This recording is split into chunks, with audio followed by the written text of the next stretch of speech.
హల్లెలూయా! దేవునికి స్తోత్రం. ప్రభువు ప్రతిరోజు గూడా తన వాక్యం ద్వారా మనందరితో మాట్లాడుతున్నారు. మీరందరూ బాగున్నారా? ఆయన పైన సంపూర్ణంగా ఆధారపడండి. దేవుని వాక్యమందు విశ్వాసం ఉంచి దేవుని గనపరచండి.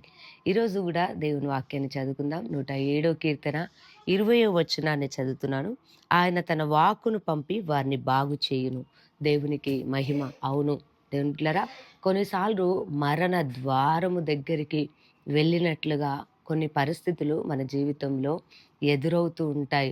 వ్యాధి బారిన పడ్డప్పుడు, లేదంటే కొన్నిసార్లు గుంటలో పడిపోతుంటారంట. అయితే దేవుని వాక్యం ఏమని సెలవిస్తుందంటే, అలా మరణ ద్వారం దగ్గరికి చేరిన వారిని సహితము, గుంటలో పడిన వారిని సహితము దేవుడు తన వాక్కును పంపి మరలా వారిని లేవనెత్తి బాగు చేస్తాడు. అవును, యోసేపు జీవితాన్ని గమనిస్తే యోసేపును తన సహోదరులందరూ గూడా గుంటలో వేశారు.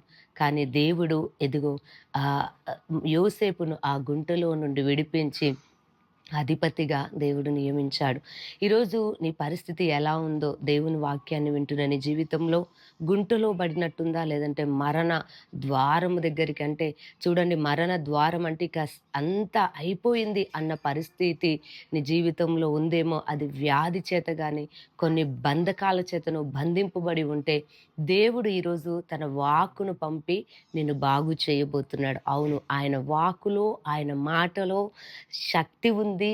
ఆయన పంపినప్పుడు ఆ ఒక వాక్కు ద్వారా అనేకులు బాగుపడ్డారు. కాబట్టి ఈరోజు దేవుని వాక్యాన్ని వింటున్న నిన్ను ఆయన తన వాక్కును పంపి మెంటలీగా, అదే రీతిగా నీ శరీరానికి, అన్ని విషయాల్లో గూడా దేవుడు నిన్ను స్వస్థపరిచి స్ట్రాంగ్ చేయబోతున్నాడు.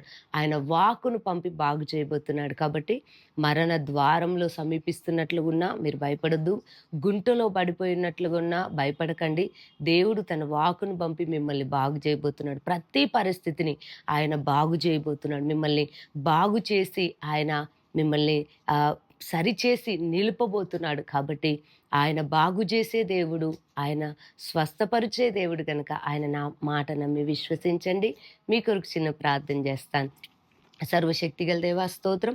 ఎంతమంది అయితే ప్రభువా ఇదిగో మరణ ద్వారమునకు సమీపించినట్లుగా గుంటలో పడినట్లుగా ఉందేమో, కానీ ఈరోజు మీరు మాట్లాడుతున్నారు, బాగు చేస్తానంటున్నారు.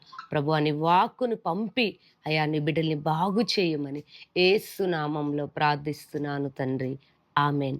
దేవుడు మిమ్మల్ని దీవించునుగాక.